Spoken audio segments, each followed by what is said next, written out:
Kawasaki KLR 650 third generation, currently 2022-2023 model, skid plate installation instructions. Thank you for watching this installation video. My name is Lori from Outback Motortek. Let's dive right into it.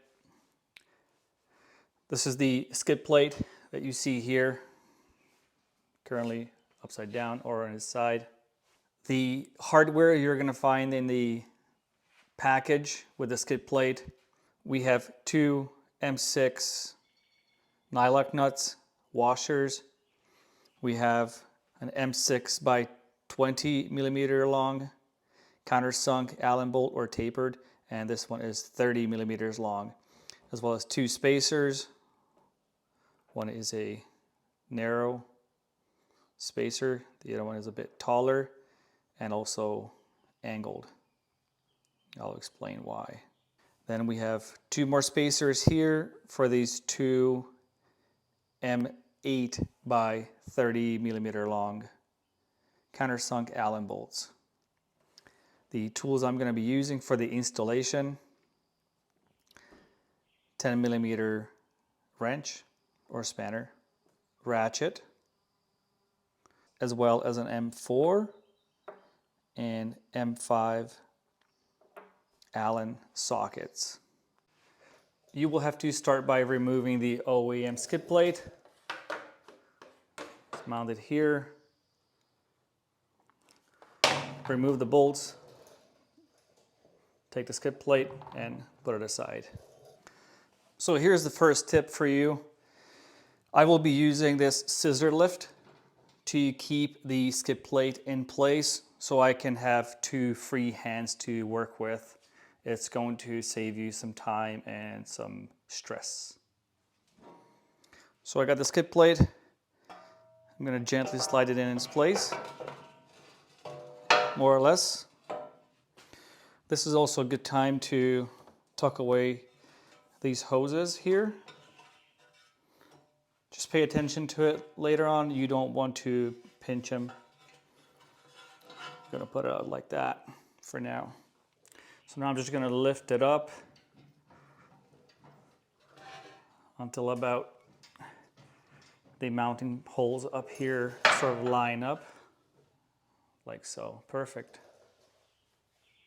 So now you can see that bolt. I'm going to put the spacer on it like so, and then push the bolt through, like so. Now this is very important that you spin the spacer so that it sits flat, like so. Push it in place, and then now you can put on the washer and spin on the nylock nut. All right, now we're on the right hand side.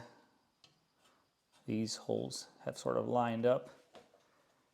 So now we can push the bolt through partially and then put the spacer in between the bracket and the skid plate here, like so. Okay, so you can see the washer and the nylock nut. I spun it on. It's just hand tightened, no tools, nothing. We want to make sure that this is left loose enough. So now we can move on to the back side. All right, you can also prep your M8 bolts. I already put some blue thread locker fluid on both of them, like so. What I'm going to do here, I'm going to drop this just a tad bit so we can squeeze in those spacers. Okay, so I've got one of the spacers in my hand. I'm going to slide it in place and line it up with this mounting hole here.